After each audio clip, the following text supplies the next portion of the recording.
right. All right. Well, man, oh man. I'm sorry about getting started late. It's 12:05. We normally go right at noon. So, good day on Monday. It is June 16th, 2025. Welcome to the HEF podcast. That is the podcast of the Home Education Foundation, which is an organization that was started by the amazing Brenda Dickinson way back in 1992, and her husband Craig, who's no longer with us. And They had started the journey, the pioneer journey to establish home education rights in Florida back in the 1980s, which originally became a thing right around 1985. So it's kind of a day that or a year rather, that we kind of like enshrine in all of our social media handles, FLHEF 1985, for that very reason. But that's what we're about. We're about the parents being the educators. I have had the pleasure of being able to travel to several different conferences lately and talk with a bunch of families, many who didn't know one thing about home education at all. So it really kind of gives me time to go practice the short versions of kind of the history of home education and bringing people up to speed and let them know what a beautiful and wonderful thing it is to be a parent educator, or at least to have the option. Because some people jump in, they dip their toe in, and they realize this is a lot, and they don't want to do it. But we're here as the Home Education Foundation to lobby and to push for and protect and fight for parents' rights to have the authority over the children that they have, the choices that they make, especially in the realm of education. And that's our arena, that's our battleground, that's our front line. We want parents who wants to be the educators to have the right to do so. The way that we look at it is that parents have first right of refusal to teach the children that they have. They have that authority by default. And that this authority does not belong to the state by default, but to the parents. And we fight to protect that at every turn where it might be encroached upon, or inch by inch take it away. Or some good idea pops up and it's like, this is awesome, but it's worded poorly. And so it removes or infringes upon any of those very clear beliefs. That's what we stand up for constantly. And there are people who stand with us, and we appreciate them. We have a lot of sponsors who go to our website at flhef.org/support, and they sponsor the work that we do. And they follow us on Facebook and in our Discord server. And we appreciate the interaction and the communication that they offer in telling us what's important to them. We collect voices from all over Florida for that very reason. And we're so appreciative of those supporters who jump in not just with their words and tell us what's important to them, but also with their support, because freedom isn't free.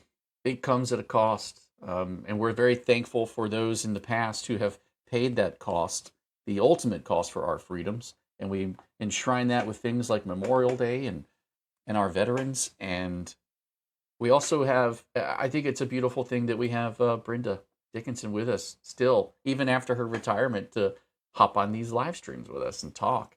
And it's not lost on me, the personal sacrifice that she's made over the years. The further that I get into it and the deeper in the weeds that I get into it,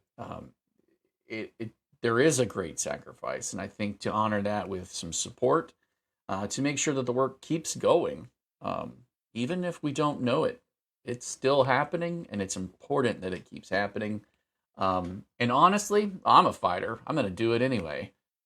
But it's a whole lot easier to do it when you're funded and when you can put all of your might behind it and not have your focus split. So we're thankful for our top sponsors, Arete, FPEA, Fisher Precious Metals, and TBHC Group, because that's what they help us do. And we're thankful to all the parents who support on our website, because that's also what they help us do. And we're thankful that Brenda is here with us today. Hello, Brenda. I wouldn't dream of it. Yeah, that's right. Yes, you are. Yes, you are. I've got the hammer to prove it. It's right here. Oh, this bad boy. Oh my goodness, that's funny. That's a for those of you who are watching who don't know. While we were at the FPEA convention, we had a ceremony for Brenda, and it was truly a good moment to sit. Suzanne, real from FPEA, really the way she led that moment off, being heartfelt. Oh, I'm sorry, you're right. They couldn't hear you. Being heartfelt was really important. It was really really good. Uh, and then we shared a moment where I asked Brenda to kind of lift the Thor's hammer because the legacy of Thor's hammer Mjolnir is that it can only be lifted by the worthy. And so I was teasing her a little bit, and she just held it high, and the crowd went wild, and it was a good moment.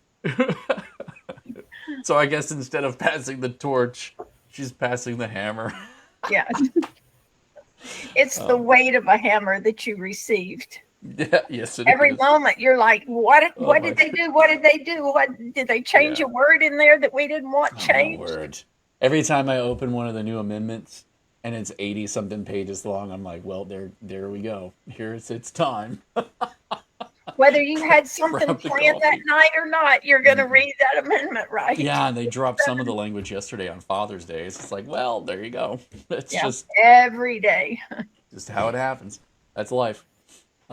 And while a lot of people are going about living it, we stick to our guns. We hold tight on those words and follow every moment. And we're posting in our Discord to let people know what's happening, so that you don't have to follow it as closely. There's plenty of extra help there to sort through things, and yeah, you're welcome to jump on in our Discord server and mill about and benefit from all of that hard work that we do. So. There's a lot of misinformation out there, and Mm, parents need to have the accurate source instead of their Facebook friends who are not reading every amendment and checking every and the and whatever those tiny little words yeah. or that makes such a big difference. But that's what we were doing, and that's what we've done over Hmm. the years is check all those to make sure that everything stays as it is. And those rights that were won were not easy.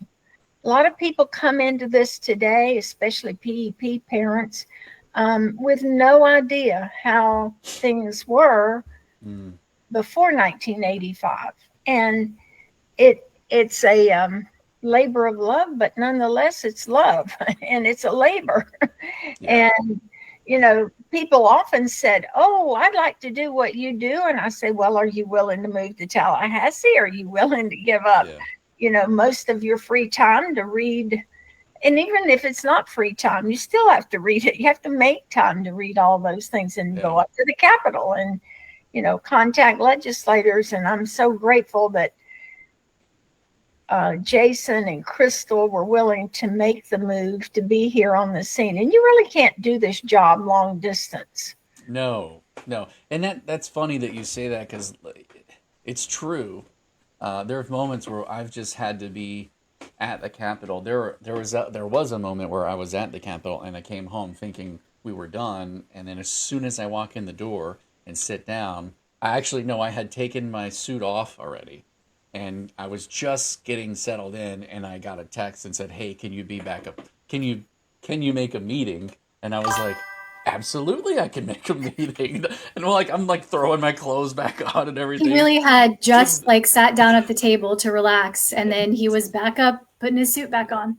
yeah, they were like, I was like, "Well, are y'all leaving yet?" And they're like, "No." I'm like, "I'll be right there," And it's those moments that make or break some of the session progress, and And you've got even to. when y'all were thinking about moving up here, you were thinking about moving to Crawfordville, which is 25 miles south of Yeah, Tallahassee. And I said, "Oh no, you're yeah, you're not moving to Crawfordville." yeah, yeah. I'm it is important, and I guess I'm blessed because the work that I do, having two full-time jobs, at least the work that I do on the other end as a marketer is stuff that I can do with some level of flexibility. I have to be careful about managing my time and still having time for family, but it is something where I don't have to be in two physical locations at once. I can put my focus for my physical location in the capital setting, and then the other stuff I can do remotely. And for that, I'm very thankful because technology has allowed me in the creative marketing work that I do to have that kind of flexibility where I can place the priority import on being there at those meetings, and then I just stay up until midnight or 2 a.m. to get the other work done. Right. Well, you actually did one of your marketing calls from the Mm, Capitol because I we did. had to be up there. I So did. Yeah, I have to weave things kind of in and out of, yeah. And I'm thankful for Crystal because she keeps my head screwed on straight. So straight, straight and as she does best a she lot of can. the work in communications that's all Yeah. behind the scenes and nobody knows. I mean, she's been the poster in our on our Facebook page, and now she's having to move it all over from our Wix account to Discord. whatever it is we're doing, Yeah. Discord. Yeah, Jason's been doing a lot of that, but I do still get Facebook messages from parents, and I try to keep a pulse on what people are saying in the Facebook groups.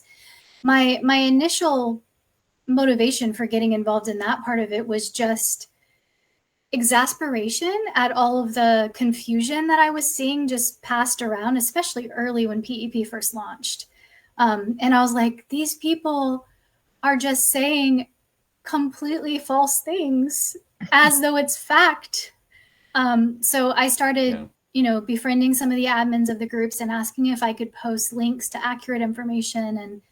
And thankfully, a lot of the groups have kind of found where to find the information, and it's not as all encompassing as it first was, but I was like deep in those Facebook groups when PEP first launched because there really just was so much confusion and misinformation.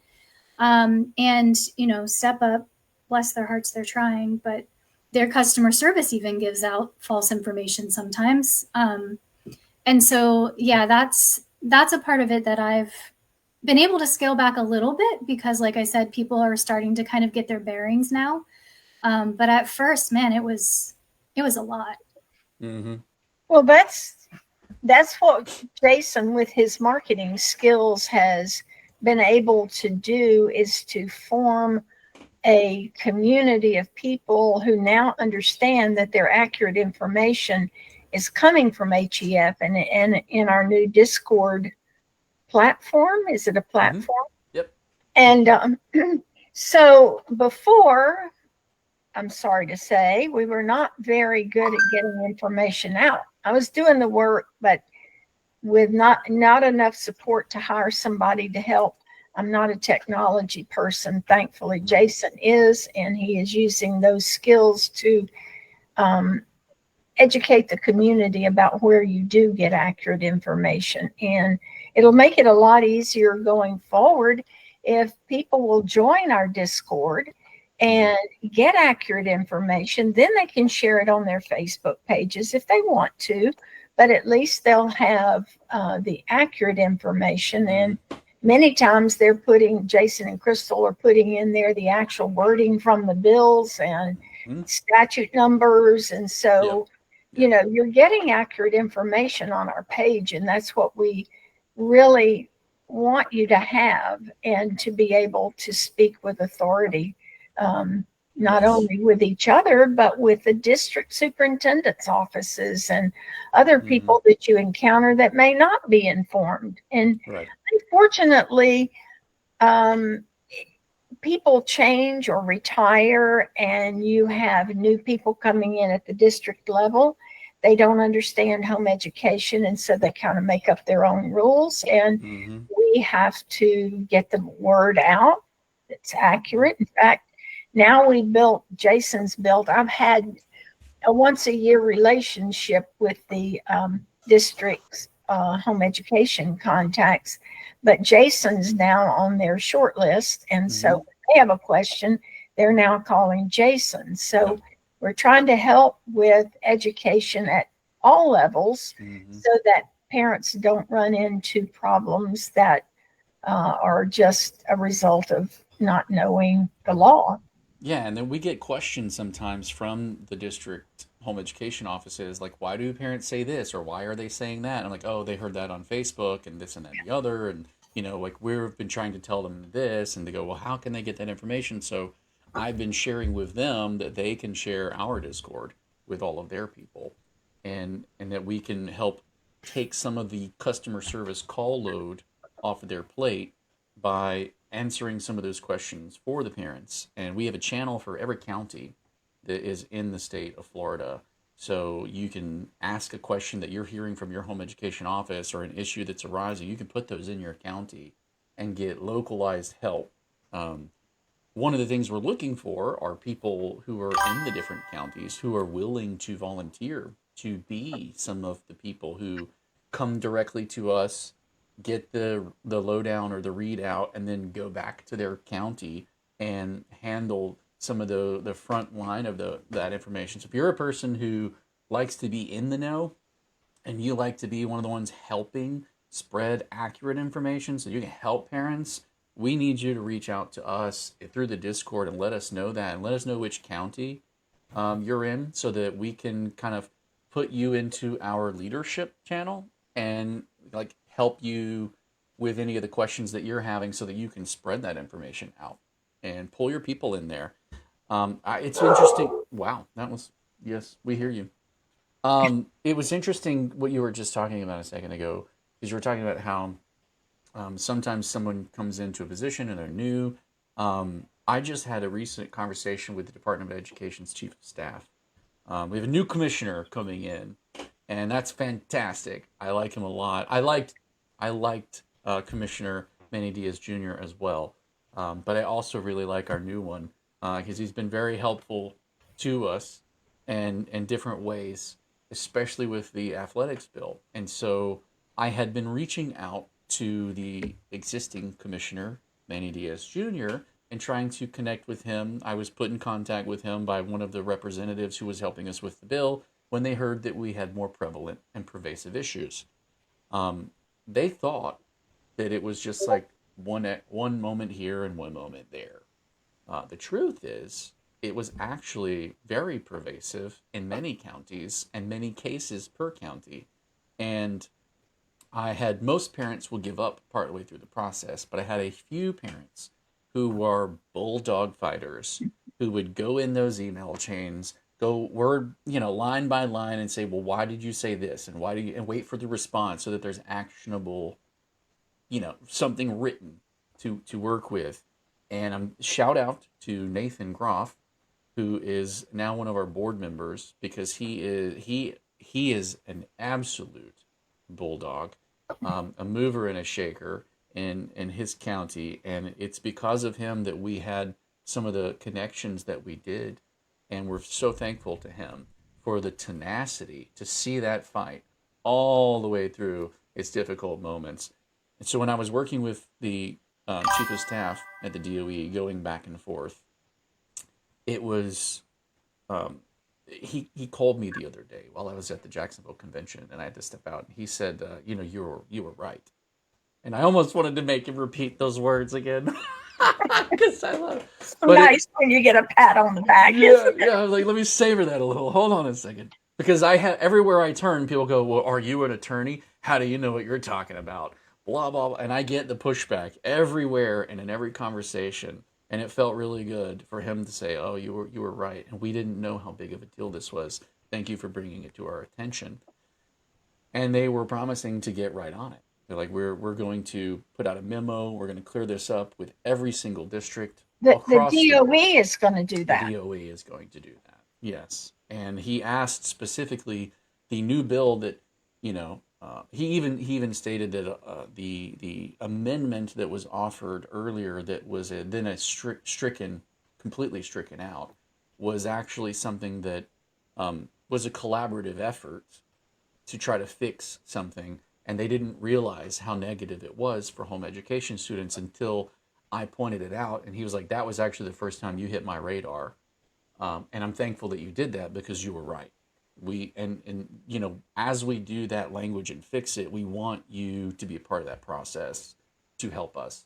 And I don't know, I was on cloud nine, obviously, from what a conversation, but it's because I get so much pushback everywhere I go where people question, how do you know what you're talking about? You don't have a piece of paper that tells us to trust you, and like you get the rundown. Hello, I can read. Yeah. I can Yeah. research. Yeah. Yeah.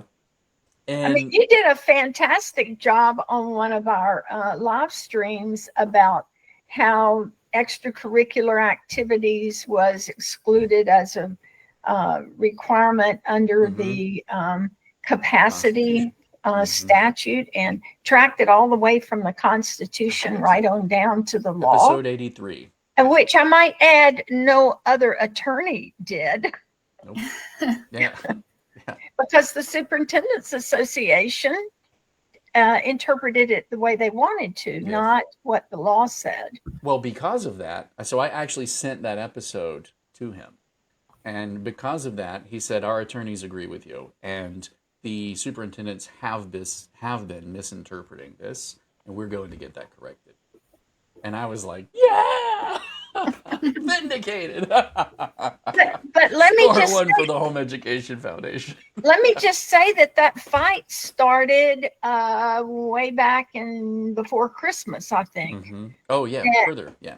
and so these things sometimes take a year. I mean, Mm-hmm. we have something that we were working on that was pretty significant during session, and it's not going to be incorporated into statute this year.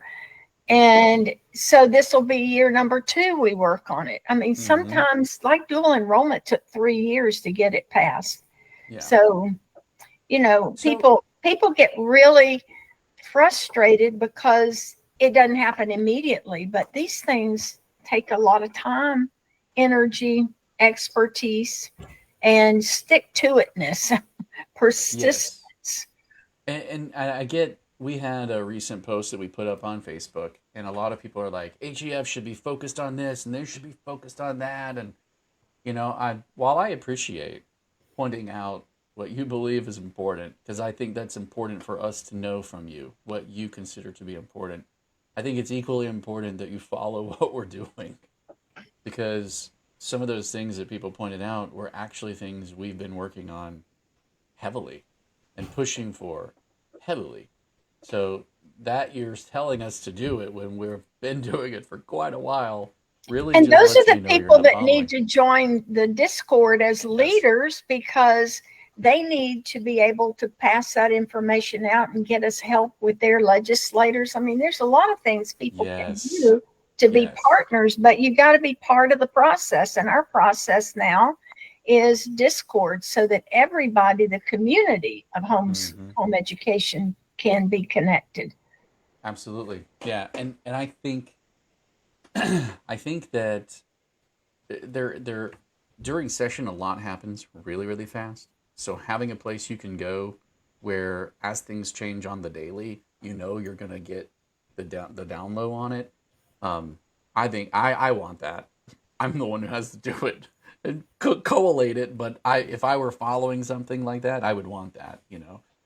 And so I think that's why I'm working so hard to put that information together for the people who, like me, are thirsty for it, but they're also really busy, and they need to be able to find a place they can go and get it quick and move on. People in the past have told me about bills that I was not aware of that might have some impact on it. Fortunately, we're able to afford a great tool called Lobby Tools that tracks things for us now that I didn't have. But I was always grateful for those people that were following everything and reading everything and then bring things to my attention. So we're all about helping each other, and we're doing an amazing job here. Jason is, but we can always use people who are ambassadors, who are very interested in the legislative process, to help us in other ways. So I encourage you to join the Discord and be put into, what did you call it, the leaders group? Yep, leadership channel. Yeah. Absolutely. Back to the sports issue that we were working on. As that kind of developed more and that conversation went on, they invited us to be a part of the workshops, because they're going to work on that statute once again The big amendment that was put in there is going to show up again, but they're promising to fix the major issue that I pointed out that they had for home education students. But they're looking to make it transparent and equal of an opportunity across the board for every student: public school, private school, charter, home education, all the way across the board, allowing them flexibility. They were even mentioning that they would like to see co-ops be eligible for some of the larger ones that have sports teams, be eligible for private school students to play at if they want to, and if they want to sign an agreement with them. So they're really looking to kind of expand and open up the whole sports field, basically, for everybody.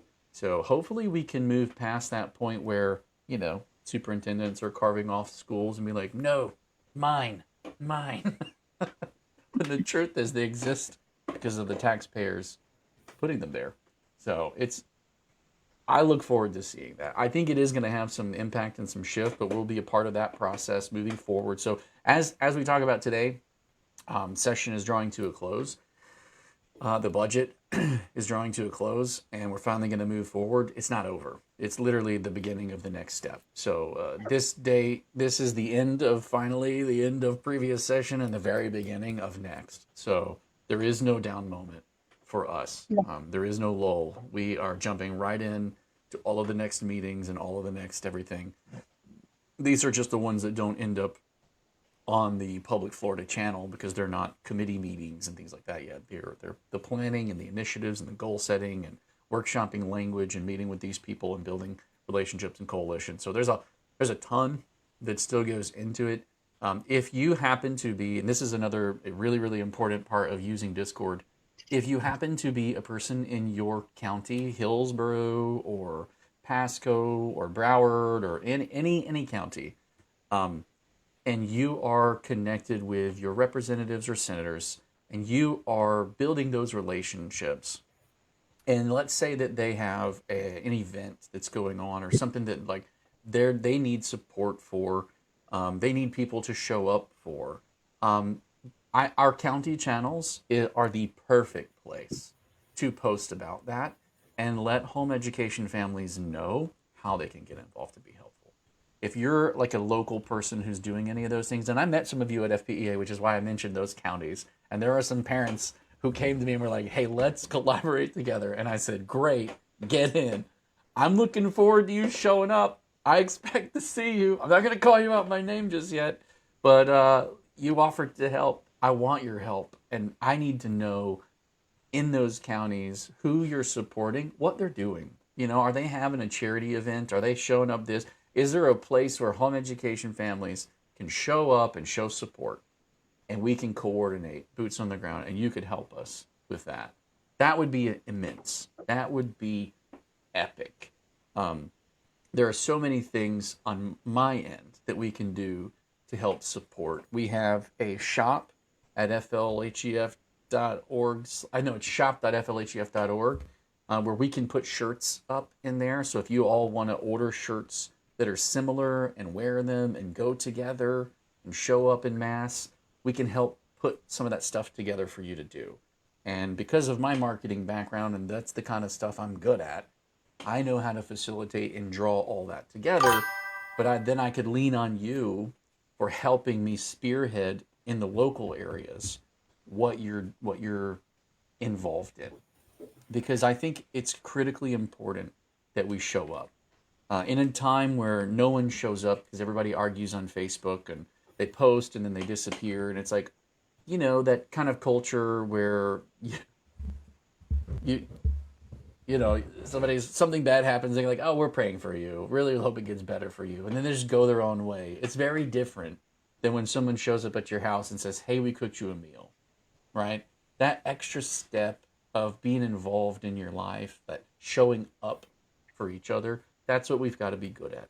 That's what we've got to be able to do for our communities and to have that impact, because we're not donating millions to people's campaigns. We're not sitting there with some giant lobbying fund, and if we promise to pull the funding from their campaigns. They're going to feel it, and they're going to cave and do things our way. We don't have that kind of pull. That's not the kind of lobbyists we are.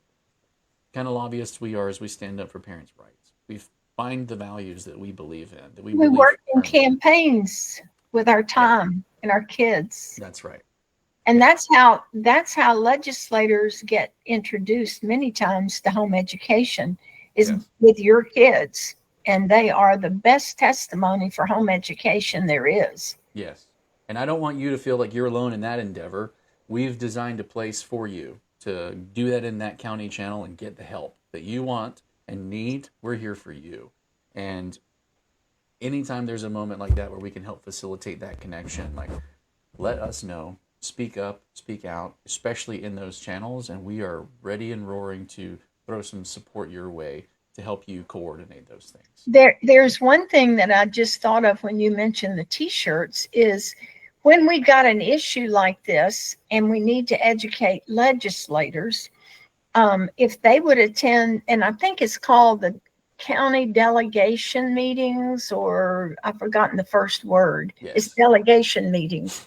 Showing up in t-shirts, if you can rally a fair number of homeschoolers and speak on this is what's happening in my district, and we're being denied the right that the law gives us to participate at any school in the district, and we're working on a bill, or whatever the issue happens to be. You're getting the local legislators from that area, senators and House members, educated before they get to Tallahassee, so that Jason doesn't have to run around to every single person and try to educate them. You can get them on board before they get to Tallahassee. But having the t-shirts is, would make you could see the block of people involved in it. And further to that point, like, there are things we can do where if there's a young person, I want young people involved. I really do. I want to see our young people more and more involved. And if there's a way that we could do a contest, I'm thinking of brainstorming things like this. But doing a contest where, people submit their shirt designs, I'd be happy. I'd be happy to throw a contest together with young people throwing their shirt designs in and, figuring out how to do that. We've been doing t-shirts, promo, and branded merchandise for 40 years. Here to help however we can. Awesome. That's excellent news. Yeah. Well, let's connect up, Andrew. If the young people could testify at those meetings would be great, because those people that it's impacting. Yes. Yeah. Even more so if you have a kid. I mean, I've been, what we did for Father's Day is we sat on the couch and I pulled up YouTube videos of debates, and then I would start and stop it, and I would teach my kids little debate tactics, and like, they should say this next, but they're probably not going to, and watch, you'll see who the weaker or stronger debater is based off of their answers and how to spot those. And halfway through the video, I think it was dinner time or something, so we stopped, and I expected them to be bored to tears, but I was enjoying it, and it's Father's Day, so why not? And Aurora was like, no, do we have to? I'm actually enjoying this. And I just beamed. I'm like, yay!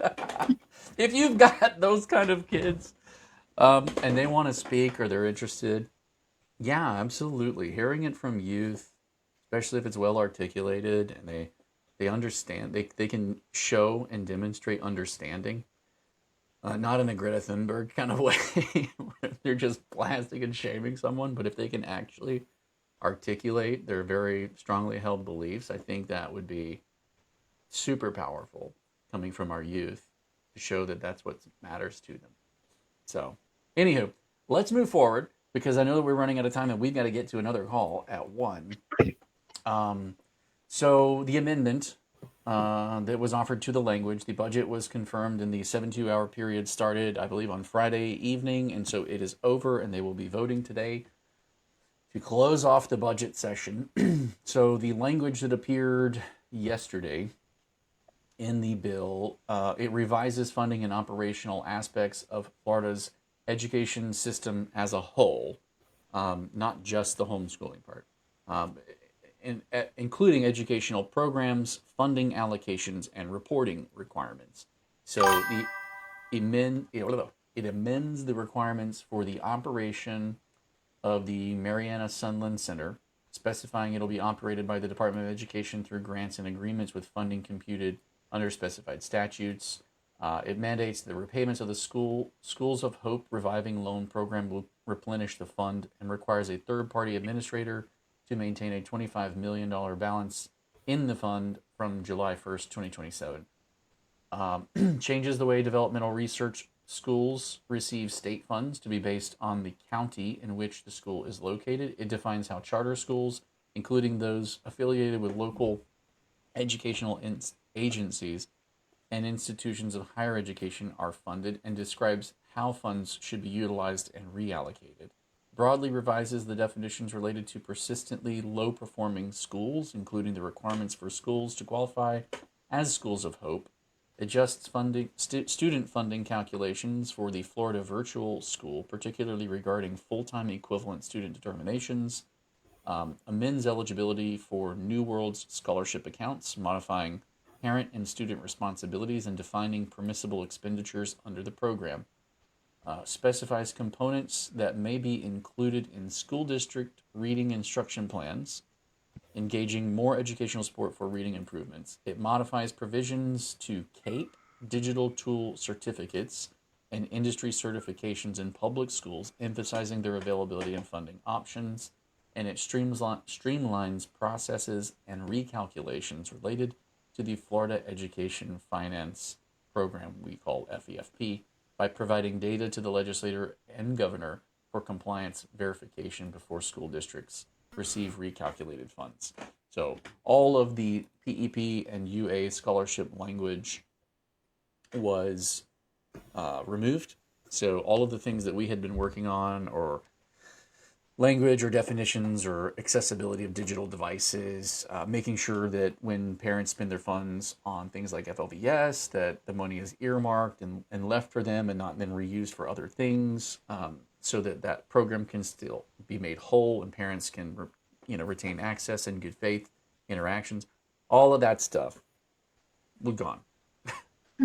Gone. So And it's day one of trying again. Exactly.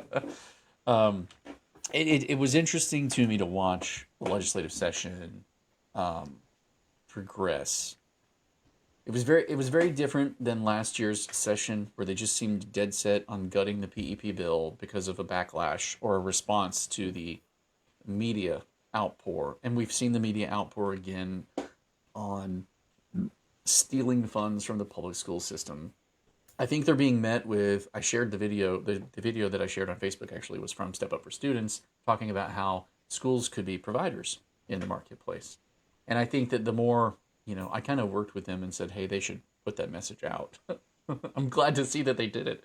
But the more that they spread that message, the more it becomes commonplace, the less of a leg the media has to stand on when parents are aware and other agencies and organizations are aware that that's how the funds could be used. Then it removes the argument that they're stealing funds from the public school. So then the question is like, okay, well then, how are they spending it on educational benefit? And that's where we shift the conversation to the benefits of all the educational expenses, and we stop having to fight the backlash by moving the narrative. So I think that's critical. I think it's a critical move, and I'm grateful to see that them putting out those pieces of information. But as a legislative session kind of pushed forward, it dawned on me that even though we have, I don't know what you would call it, a red wave or a red tide, not a red tide, that's a bad thing. We have a super majority, and we should be able to get things done. So why can't we? That's a very real question. It's funny. It's almost feels like human nature that no matter what momentum and good environment we have to be able to agree on things, we can't sometimes. And I think that's why good conversation needs to be had. I think it's very important that we read further than headlines, deep on articles, and we communicate more than just taking jabs at one another online, whether you take the scholarship or don't take the scholarship. We have to do a better job of that discourse. We have to do a better job of being, patient to vet out the details, understand the programs, and communicate succinctly, because even when we had every chance to agree and get things done, we couldn't, even within our own chambers. And so I think that's vital. The thing that we run up against a lot is that while everyone's using the brand power of school choice, and isn't it amazing what DeSantis is doing, and blah, blah, blah, all that stuff, what we run into is people still don't understand the details of any of it. And that's what we're hard at work with, is trying to help parents understand the details of those situations. Should parents be free to do that? Yes. When you do that, what does it look like? How does it look like? What is this kind of program? I think one of the key issues coming is the micro schools. You know, I think micro schools are awesome. I think parents should always have first right of refusal to educate their own children. And I think that when they do that and they get together in numbers because they start to go, hey, we could collaborate and do this really well, and a kind of organization to that, freedom and chaos emerges. And we call them co-ops, we call them home education instructional programs, one-room schoolhouse learning pods, blah, blah, blah, blah, blah, blah, blah, micro schools, whatever. The question really kind of comes down to, when bad actors who are there for the money and they're not there for the education appear on the scene also, how do we as parents tell the difference? Right? How do we as parents tell the difference? And can we be confident in our own stance to put them at arm's length and go, no, no, no, no, that's not how we as homeschoolers do things, or no, no, no, no, that's not how the money that I have in the scholarship program is best spent. We have to be able to spot the difference between micro schools that are legit, and there are some that are doing great work, amazing work, and they're helping their community. They focus on students with disabilities, and they have amazing programs. The kids are thriving in ways they weren't in other environments, and it's awesome. And then there are some where they just slap kids in a living room, sit them in front of a computer, and take virtual classes that they're charging for that were otherwise free to parents. And that is wild to me.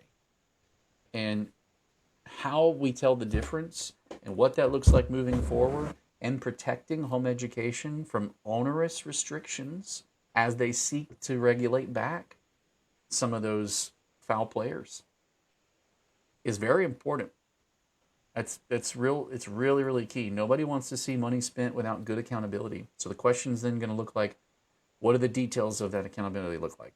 And as they come, we have to massage them and push them in a way where parents still maintain their authority over the education choices of their child. That's the most important thing. Out of all of the things that happen or may happen as we move forward, the thing we should all be able to agree on is that that is key. Because if we do that, then regardless of all the changes, we don't have to be afraid of big government coming and stealing away, or some nefarious scheme coming up to steal our children's minds, if parents are enshrined as the ultimate authority over their children's educational choices at every turn, with every change, at every restriction or regulation that's pulled in. I think that's critical and it's key. So the question is walking that tightrope and that balance of, what does that look like? What is that going to look like as some of these things happen? I will tell you this. As a parent who's heard about the different options that we have, I would love to see parents take their money and go elsewhere. That's the best way to do it. You see something, it raises red flags, and you're not sure, don't be a victim. Take your money and go elsewhere. There's so many options. There's so many ways that you can spend that money. There are so many things at your disposal. Leverage that. Carry that weight. Push that weight around. You know what? I'm not overpaying for this. I'm going to take that money and go over here. I don't have to do that. You hold them accountable as a consumer to saying, no, no, no, that product is not good enough for my child. I won't buy it. Boom, done, moved on. I may have to drive a little further for a different class, or I may have to log in a different way, or a portal, or add one more app to my thing to access that thing that's a little better, or whatever it is. But be willing to do that. Be willing to do that, because the best way to hold people in the program accountable is don't spend your money with them. If they raise red flags for you, don't give them your money, and you don't have to. You have That's so one of many the options. that's one of the complaints we've had from parents, from a few parents, is that some of the curriculum vendors have raised their prices significantly because now they're saying, oh, well, these people have money, so we're going to increase our prices. Don't use them. Yep, that's right. That's right. I actually heard of a little program school kind of opening up in South Florida, and parent reached out to me and they were talking about, oh, they're doing this or that. Like, is this how the program works? Is this what it is? And so as I looked closely at it, they were charging over $11,000 for each student, knowing that the scholarship would pay for roughly almost 8,000 of it, and the parent could pay for the rest. And I'm like, why? You have so many options. Turns out the person was coming from a private school, and they were really looking for another place to take their kid and kind of be more hands off. And I was like, well, you can homeschool it. You can do it any number of ways. The world of options is open to you. Do some Google searching, ask around, get in contact with people in communities and co-ops, and figure out better ways to do it. There's a whole community of support. There is a 40-year history, thank you, Brenda, in Florida, of home education families who know what they're doing and how. And even us, my wife, Crystal, and I, we have done it on shoestring budgets and just told our kids no Yes, we to a were lot. home educating 7 years before PEP even became a thing. Yep. And for part of that, we were, part of a co-op, a little informal thing, and then we got involved with a home education instructional program. But for a large part of that, we were just like bootstrapping it, piecing things together from free resources, and doing what we could with libraries and parks. And there's a lot of options and a lot of resources, and you don't, like Jason said, if you're running into something where it's super expensive and it's going to take your entire scholarship, or there's just red flags and you're not sure, walk away and talk to some parents that have been doing this for a while and get some feedback before you commit and drop your money there, because a lot of us could probably point you to at least other options to consider. Oh, easily. So that even if you do make the choice to go with it, you can feel confident that you weighed your options first. Another great reason to be in the Discord, where you can talk about this. 4-H is now not very well used, but they have some of the best science materials anywhere. I use that because there wasn't anything out there that was really good, but they have marine ecology contest, forest ecology contest. Yes. There's an amazing number of things that they have, and it shout used out to be free.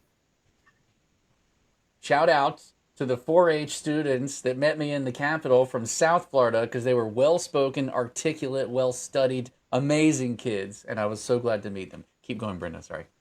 And it's a great motivator for your kids. You can form your own group. You can join other groups. There are contests. My kids always love contests. So, we would practice, and then we go to contest. And actually, we went to a national 4-H contest in forest ecology. But, we had to go to the beach every week when we were studying marine ecology, and they just hated it. Right? Just hated they had to go to the beach every week. Yeah. Just kidding. But those are they learn writing skills. They learn all kinds of things. It's kind of a unit study. That used to be really big when I first started homeschooling, were unit studies. And that's kind of gotten away from that now. And most of the people are doing individual courses, but I love unit studies because you can incorporate all ages of your family, your kids, and study the same subject matter. So it's there's lots of free stuff. Absolutely. We've got to move on because we have to be on a call at 1. So I hate to cut you off, but we do have one more question that I wanted to get to. I think that we kind of summarized it, but the question is, can you please summarize what happened with the bill in legislation? I need the gist, at least. Thank you. Yes, I noticed the micro schools are charging parents the exact amount of the PEP funds. Yeah, a lot of the micro schools are doing that. but not all of them. Some tutors charging 2 times. That's because a lot of the student. Okay, so when they opened up the hybrid option in statute last year, where parents could be homeschooling parents and use PEP, but then take their classes at the private school and do part-time enrollment, a lot of private school students and parents looked at that and goes, oh, now we can private school with more flexibility.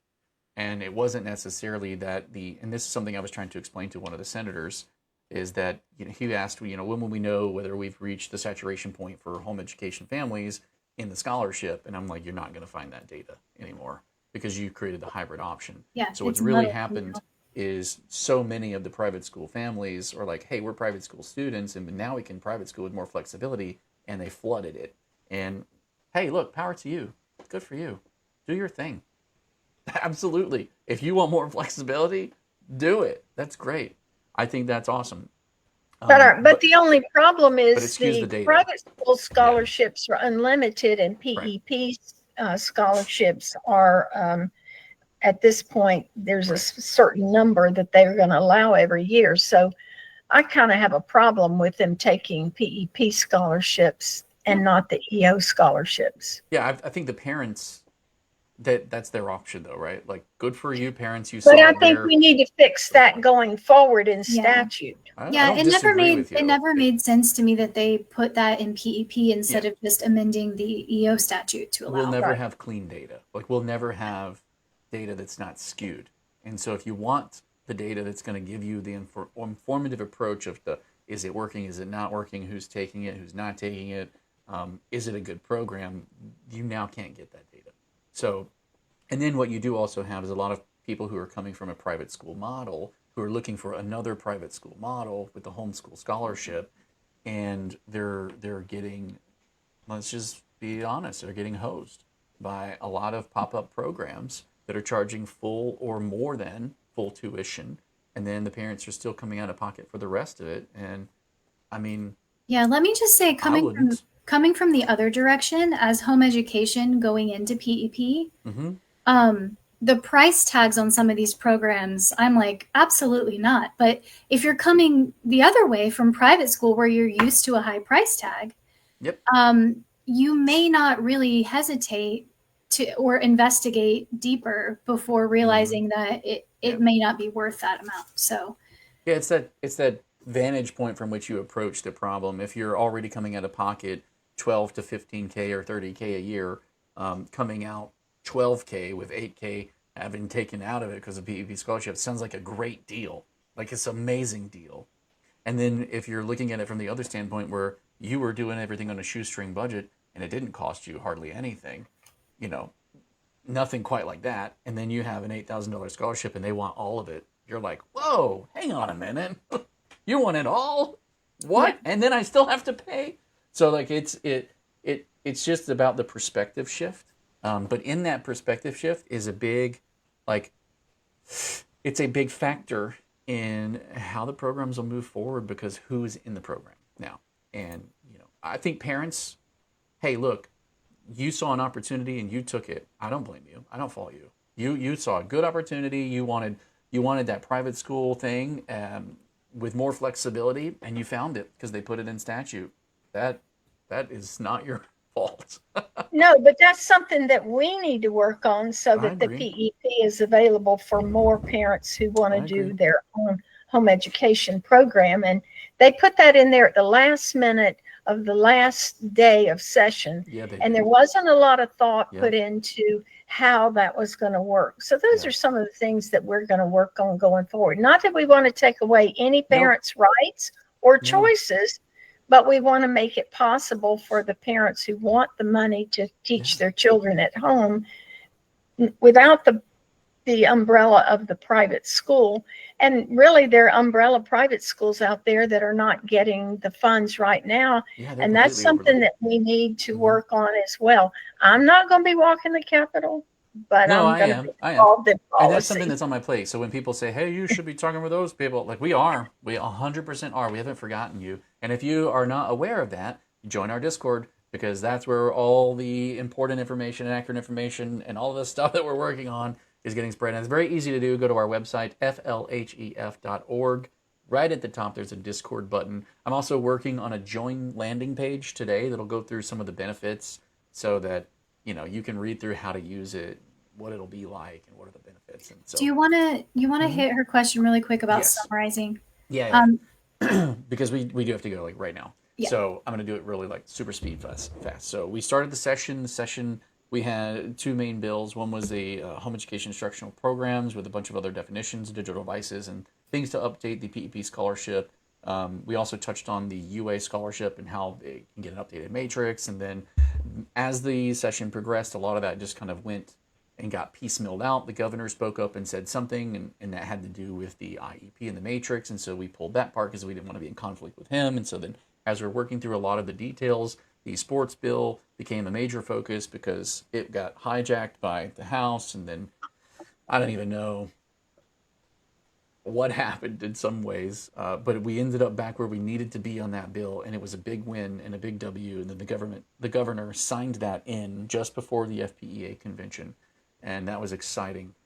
And then all the other issues died because the House and the Senate couldn't agree on budget, and that's their number one priority. And so then they had to extend session. As they extended session, they kept 15, I think it was right around 15 bills alive, which means that they can pull language from any of those bills as they amend in both what the budget is going to be and then kind of like any of the language that needs to go in with implementing it. So I'm going to... everybody. I gotta hop on that call. Yeah. So, and then as we move through the budget negotiations, little by little, they agreed that certain things were important. And then as they agreed, they bumped things off the list. And then as it came down to it, they couldn't agree on the language in a lot of the amendments. And so what we did was the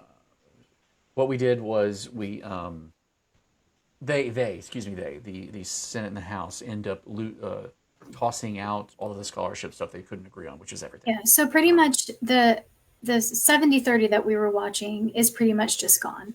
All the issues that touched the things that we were watching died as they pulled their focus entirely to the budget. So Yes. We're going to be readdressing those issues for next year.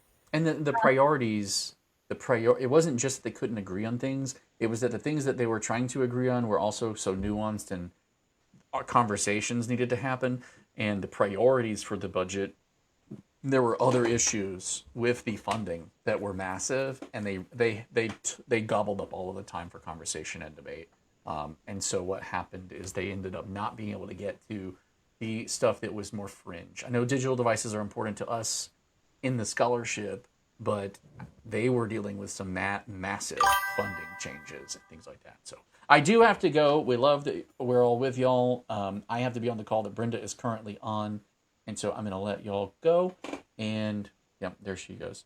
So I'm going to wrap up one more time and say thank you to our top sponsors, Arete, FPEA, Fisher Precious Metal, TBHC Group. We love it. We love that the parents who show us support are there. If you haven't, sign up for $5 or $10 a month. It really does go a long way. It might not seem like much to you, and if it doesn't, do more. But if everybody does at least what they can do, we will have a budget to be able to be far more formidable. I can bring people on and help with some of the tools that we need for communication, and there are software upgrades that we can get when some of the tools that we use to follow the lobbying stuff and be in the weeds. It was extremely helpful. So if you aren't a supporter, be one and join this wild crew. It's amazing with our title and top sponsors. Beyond that, have a wonderful Monday. We look to keep keeping you informed. We'll see you next week with more of this wonderful conversation. And we're going to get hard to work with going to bat for next year starts now. So thank you guys for being there and supporting us and sharing this information. Join the Discord. We'll see